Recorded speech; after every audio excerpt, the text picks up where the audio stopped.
Hey everyone, and welcome back to the channel. Today, we're diving into first angle projection, and I'm going to walk you through it not just with theory, but by actually reading and building a drawing with you, step by step. Using the first angle projection system, draw the three principal views of the objects whose pictorial drawings are given below. The arrow shows the front direction of the object. Let's start with the absolute foundation. First angle projection is all about a specific line of sight, you, looking through the object, onto a plane behind it. Picture a transparent glass box surrounding the object.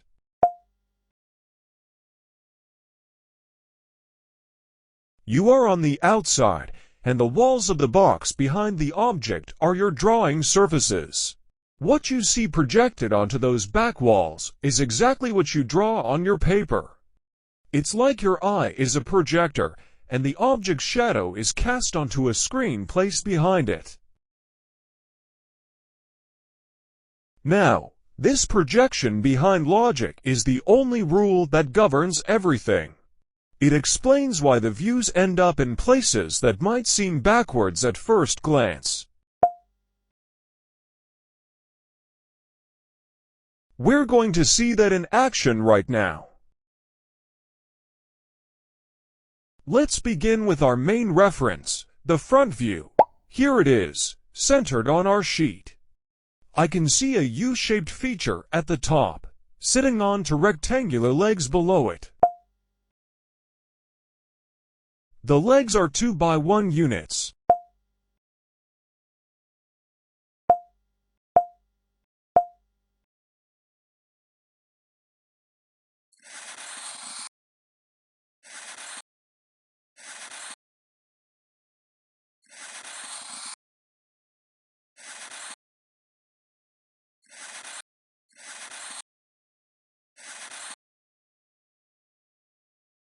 The overall U-shape itself is formed from a 3x7 rectangle with a 2x5 rectangular cutout taken from its bottom center.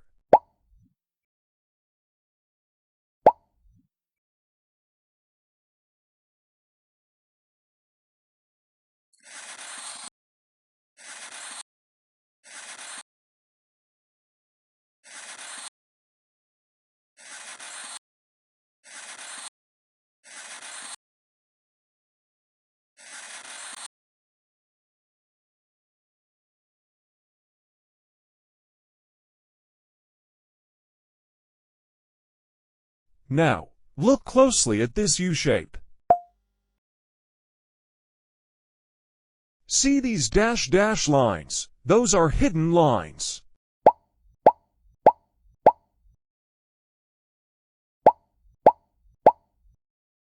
We use them to show edges and boundaries that exist, but are not directly visible from the front, because they are blocked by a part of the object in front of them. Here, these hidden lines tell us there are other planes behind this U-shape, specifically a 3x1 and a 1x1.5 rectangular feature tucked away back there. However, for the legs, any lines that are directly behind the front edges coincide with them. When lines overlap perfectly like that, we don't draw dashes. They simply reinforce the solid visible line we already have.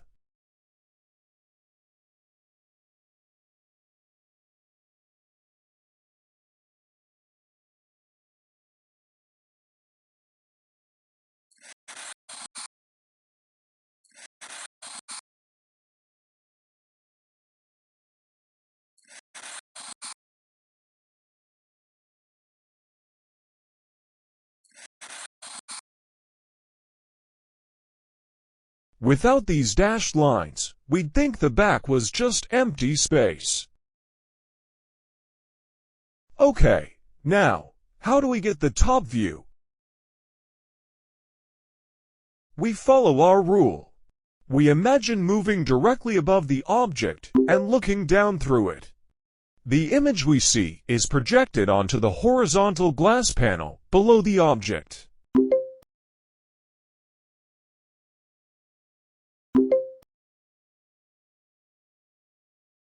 When we mentally unfold our glass box, that panel swings down and settles directly below the front view.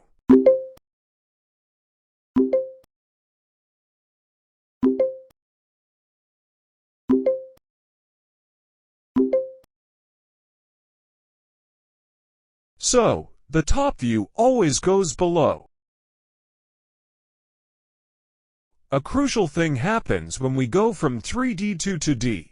An axis collapses. We don't remove it, but from this top-down view, all lines running in the vertical Z direction, like the height of the legs or the depth of the U-shape, appear as points. They have no length in this view.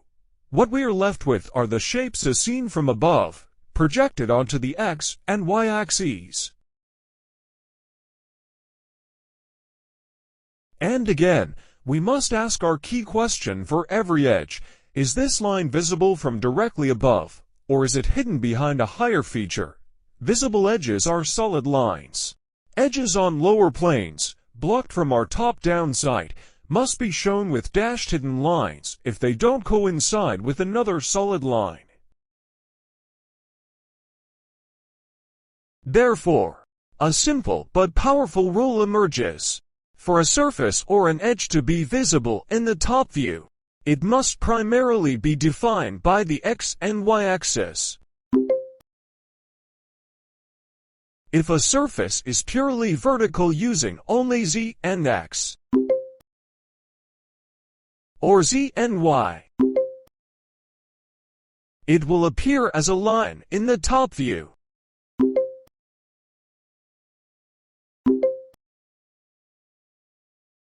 Let's apply this logic step by step to your object.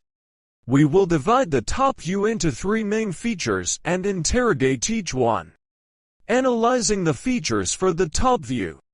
You described these features well. Let's check which axes define them, and if they are visible. 1. The two 6x1 rectangles on the sides.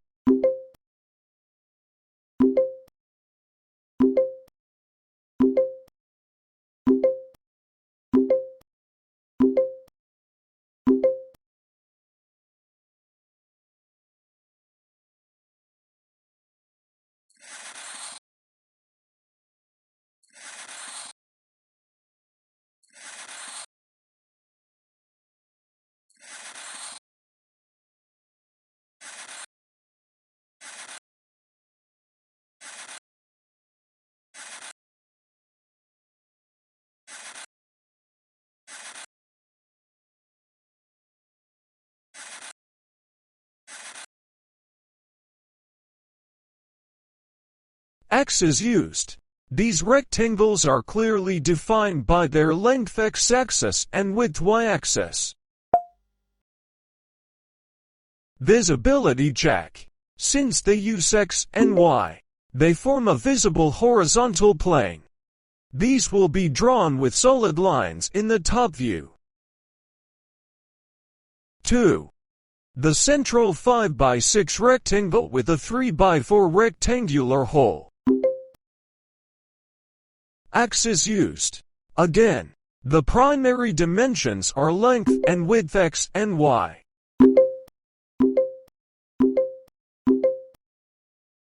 The hole has depth C. But from above, we see it's opening a shape in the XY plane.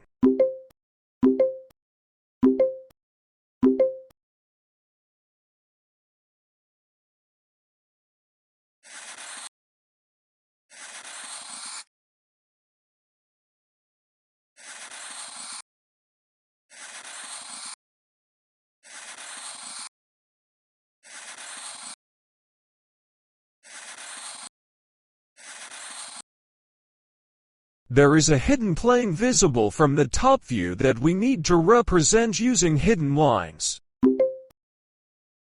We'll come back to that later. For now, let's focus on projecting the lines from the top and front views onto the side view. Start by taking the x-axis lines from the top view and project them onto a 45-degree miter line.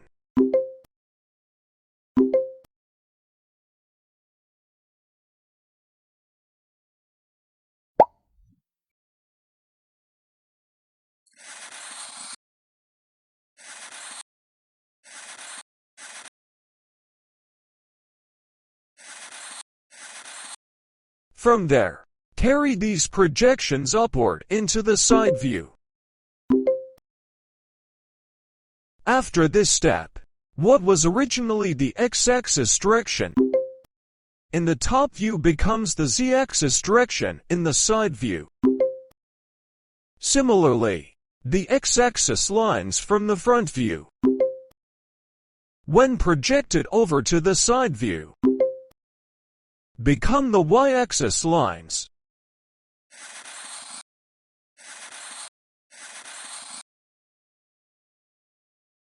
So remember, the right side view is constructed using the y-axis representing depth and the z-axis representing height. Visibility check. The outer boundary and the inner boundary of the whole are both visible from above. We will draw both with solid lines. The whole will be indicated by its hidden edges further down, but its top opening is solid. 3. The 4 1x1 square platforms for the legs.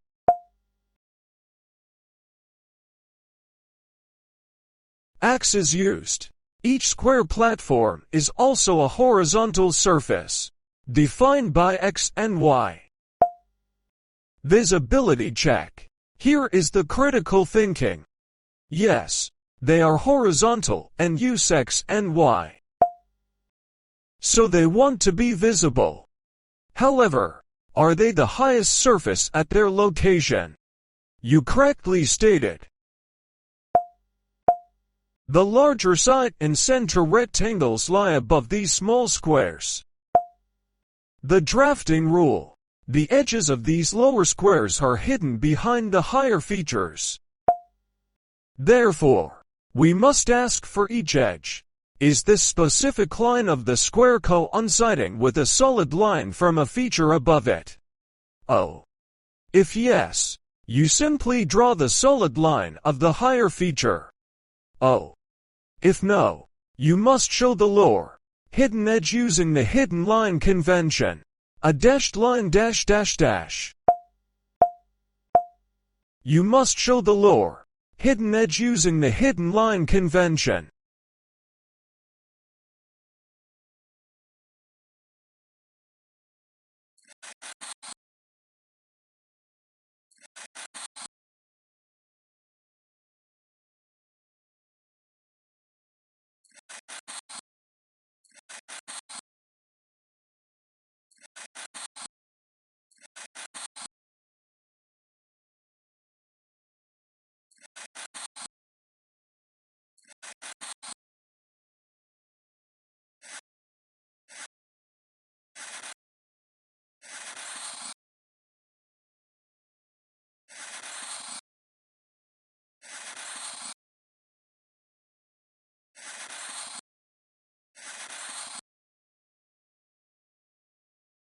The final, essential question.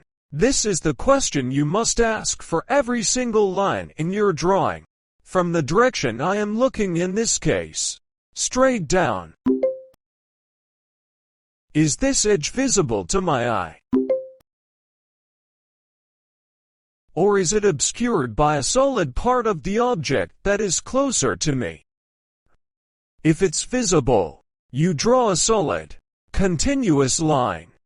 If it's hidden, You draw a dashed line, but only if that hidden edge does not fall directly underneath and exactly coincident with a visible solid edge above it.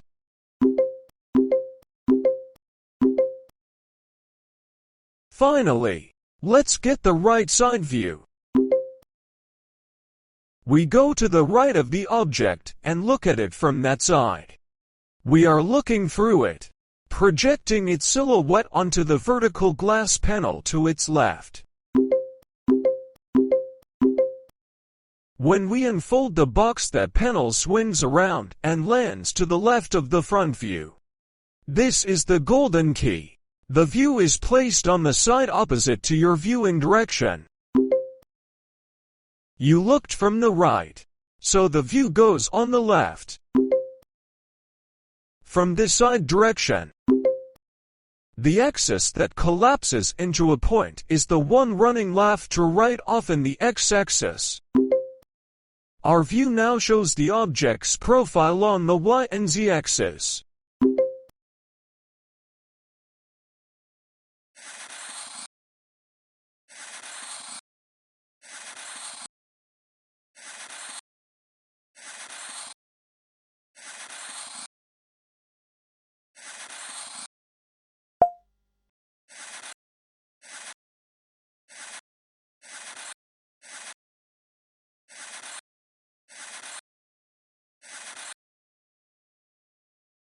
And we go through the same crucial check. For every feature, we must determine if its edges are visible from the right side or concealed behind something closer to our eye.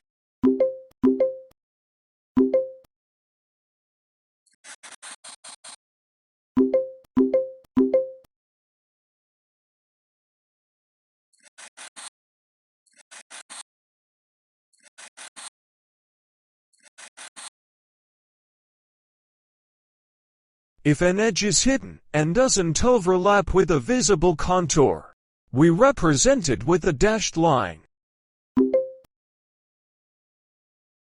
This is how we convey depth and internal geometry in a 2D drawing. And there you have it.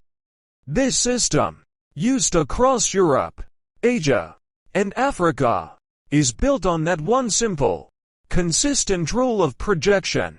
Once you lock in that mental model of your eye projecting through the object onto a plane behind, the entire layout top below, right side left snaps into perfect, logical sense. It's not random. It's a direct map of how you unfolded that imaginary glass box. If this walkthrough helped you connect the dots, give this video a thumbs up. Hit subscribe for more deep dives into engineering graphics. And let me know in the comments what drawing topic I should explain next.